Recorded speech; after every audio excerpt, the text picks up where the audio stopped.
Chilli powder, ಸಖತ್ ಖಾರ ಬಣ್ಣ ಮತ್ತು ರುಚಿ ಆಚಿ ಚಿಲ್ಲಿ ಪೌಡರ್. 2026ನೇ ಸಾಲಿನ ಪದ್ಮ ಪ್ರಶಸ್ತಿ ಪ್ರಕಟ ಆಗಿದೆ. ದೇಶದ ವಿವಿಧ ಸಾಧಕರಿಗೆ ಕೊಡಮಾಡುವಂತಹ ಒಂದು ಅವಾರ್ಡ್ ಇದು. ಬಟ್ ನಮ್ಮ ಕನ್ನಡಿಗರಿಗೆ ಸಿಕ್ಕಿದೆ. ಈಗ ಬಹಳ ಹೆಮ್ಮೆ ವಿಚಾರ, ಖುಷಿ ಕ್ಷಣ.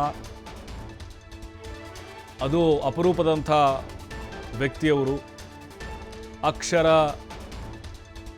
ಜ್ಞಾನಿ ಅಂತ ಕರೀತಾರೆ ಅವ್ರನ್ನ. ಕನ್ನಡಿಗ ಅಂಕೇಗೌಡರಿಗೆ ಪದ್ಮಶ್ರೀ ಪ್ರಶಸ್ತಿ ಒಲಿದು ಬಂದಿದೆ. ಪುಸ್ತಕ ಮನೆ ಖ್ಯಾತಿಯ ಅಂಕೇಗೌಡರು ಇವರು. ಅವ್ರ ಮನೆಗೆ ಹೋದರೆ ಗೊತ್ತಾಗುತ್ತೆ ಯಾಕೆ ಇವ್ರನ್ನ ಪುಸ್ತಕ ಪ್ರೇಮಿ ಅಂತ ಕರೀತಾರೆ ಅಂತ. ಅಕ್ಷರ ಯೋಗಿ ಅಂತಾರೆ.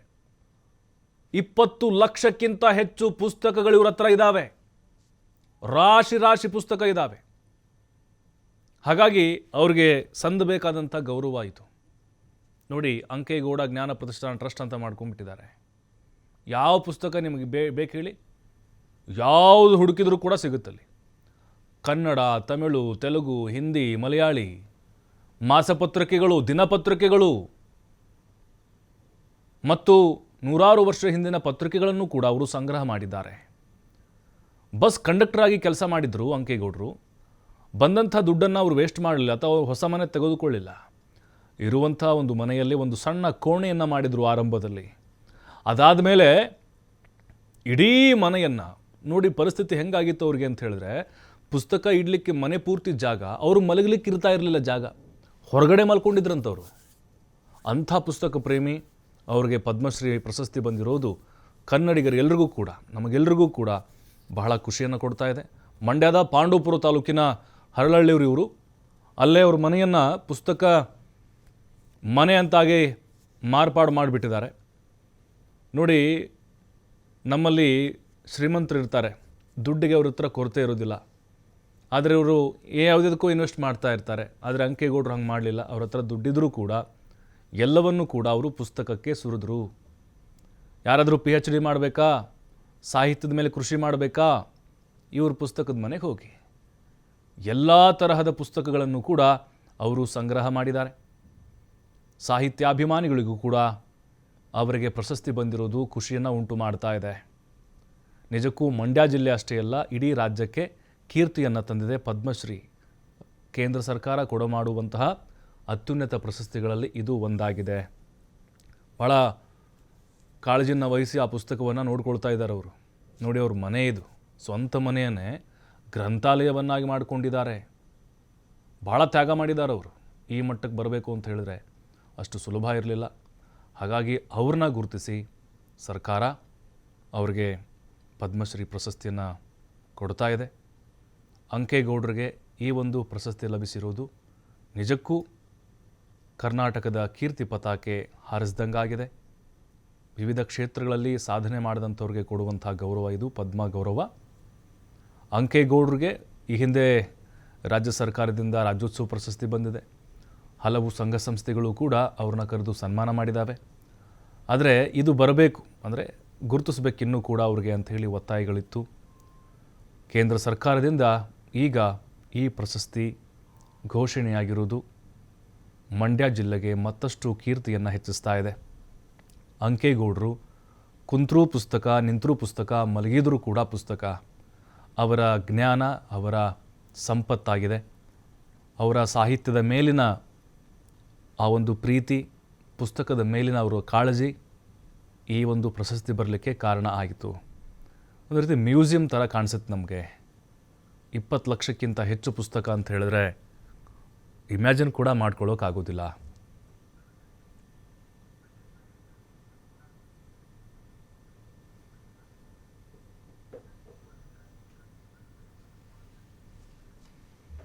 ಮತ್ತಷ್ಟು ಮಾಹಿತಿ ನಮ್ಮ ಪ್ರತಿನಿಧಿ ಶಶಿ ನೀಡ್ತಾರೆ.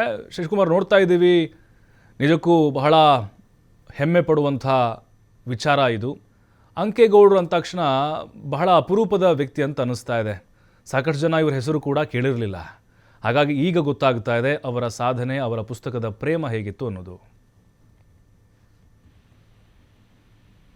ನಿಜವಾಗ್ಲೂ ಪ್ರಭು, ಏನು ಭಾರತ ಸರ್ಕಾರ ಈಗ ಗಣರಾಜ್ಯೋತ್ಸವದ ಅಂಗವಾಗಿ ಏನು ಪದ್ಮ ಪ್ರಶಸ್ತಿಗಳನ್ನ ಘೋಷಣೆ ಮಾಡಿರ್ತಕ್ಕಂಥದ್ದು, ಅದರಲ್ಲಿ ಕರ್ನಾಟಕದ, ಅದರಲ್ಲೂ ಮಂಡ್ಯ ಜಿಲ್ಲೆಯ ಪಾಂಡುಪುರ ತಾಲೂಕು ಹರಳಳ್ಳಿ ಗ್ರಾಮದವರೇ ಆಗಿರ್ತಕ್ಕಂಥ ಪುಸ್ತಕದ ಮನೆಯ ಅಂಕೇಗೌಡರಿಗೆ ಪದ್ಮಶ್ರೀ ಪ್ರಶಸ್ತಿಯನ್ನ ಘೋಷಣೆ ಮಾಡಿರ್ತಕ್ಕಂಥದ್ದು. ಇವರು ಸುಮಾರು 15 ಲಕ್ಷಕ್ಕೂ ಅಧಿಕ ಪುಸ್ತಕಗಳು ಮತ್ತು ಮ್ಯಾಗಜಿನ್ಗಳು ಹಸ್ತಾಕ್ಷರಗಳನ್ನ ಸಂಗ್ರಹಿಸಿರ್ತಕ್ಕಂಥದ್ದು. ತಮ್ಮ ಮಕ್ಕಳಂತೆ ತಮ್ಮ ಸ್ವಂತ ಮನೆಯಲ್ಲಿ ಸಂಪೂರ್ಣ ಮನೆಯನ್ನ ಪುಸ್ತಕದ ಮನೆಯಾಗಿ, ಗ್ರಂಥಾಲಯವಾಗಿ ಪರಿವರ್ತಿಸಿರ್ತಕ್ಕಂಥದ್ದು. ಇವರು ಮೂಲತಃ ಅಂದ್ರೆ KSRTC ನೌಕರರಾಗಿದ್ದಂತ ಅಂಕೇಗೌಡರು ತಮ್ಮ ಚಿಕ್ಕ ವಯಸ್ಸಿನಿಂದಲೂ ಕೂಡ ಓದಿನಲ್ಲಿ ಅತ್ಯಂತ ಆಸಕ್ತಿಯನ್ನ ಹೊಂದಿದ್ದಂಥವ್ರು.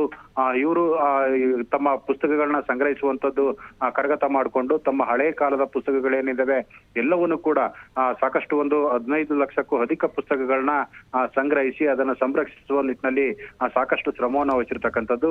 ಮಂಡ್ಯ ಜಿಲ್ಲೆಯ ಪಾಂಡುಪುರ ತಾಲೂಕು ಹರಳಳ್ಳಿ ಗ್ರಾಮದಲ್ಲಿರ್ತಕ್ಕಂಥ ಅಂಕೇಗೌಡರ ಒಂದು ಪುಸ್ತಕದ ಮನೆ ಏನಿದೆ, ತಮ್ಮ ಸ್ವಂತ ಮನೆಯನ್ನ ಪುಸ್ತಕದ ಮನೆಯಾಗಿ ಅಂದ್ರೆ ಮಿನಿ ಗ್ರಂಥಾಲಯವಾಗೂ ಕೂಡ ಅದನ್ನ ಪರಿವರ್ತನೆ ಮಾಡಿರ್ತಕ್ಕಂಥದ್ದು. ಈ ಒಂದು ಅಂಕೇಗೌಡರ ಈ ಒಂದು ಸಾಧನೆಯನ್ನ ಗುರುತಿಸಿ ಸಾಕಷ್ಟು ಕೂಡ ಪ್ರಶಸ್ತಿಗಳು ಕೂಡ ಸಿಕ್ಕಿದ್ದು. ಅದರಲ್ಲೂ ಕೂಡ ಕರ್ನಾಟಕ ರಾಜ್ಯೋತ್ಸವ ಪ್ರಶಸ್ತಿ ಇರ್ಬೋದು, ಲಿಮ್ಕಾ ಬುಕ್ ಅವಾರ್ಡ್ಗೂ ಕೂಡ ಇವರ ಹೆಸರು ಸೇರ್ಪಡೆ ಆಗಿತ್ತು. ಇದೀಗ ಮತ್ತೊಂದು ಹಿರಿಮೆ ಅಂತ ಹೇಳಿದ್ರೆ ದೇಶದ ಪ್ರತಿಷ್ಠಿತ ಪ್ರಶಸ್ತಿಗಳಲ್ಲಿ ಒಂದಾಗಿರ್ತಕ್ಕಂಥ ಪದ್ಮಶ್ರೀ ಅವಾರ್ಡ್ ಕೂಡ ಈಗ ಅಂಕೇಗೌಡರ ಮುಡಿಗೆ ಸೇರ್ಪಡೆ ಆಗಿರ್ತಕ್ಕಂಥದ್ದು.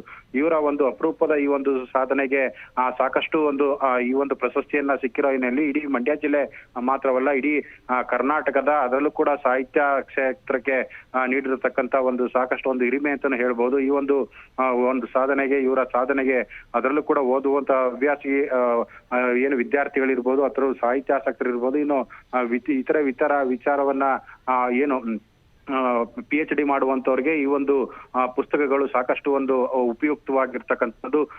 ಬರೀ ಕನ್ನಡ ಭಾಷೆ ಅಷ್ಟೇ ಅಲ್ಲದಂತೆ ಸಾಕಷ್ಟು ಭಾಷೆಗಳ, ಅದರಲ್ಲೂ ಕೂಡ ವಿದೇಶದ ಪುಸ್ತಕಗಳು ಕೂಡ ಇವರ ಅಪರೂಪದ ಒಂದು ಗ್ರಂಥಾಲಯದಲ್ಲಿ ಸಿಗುವಂತದ್ದು.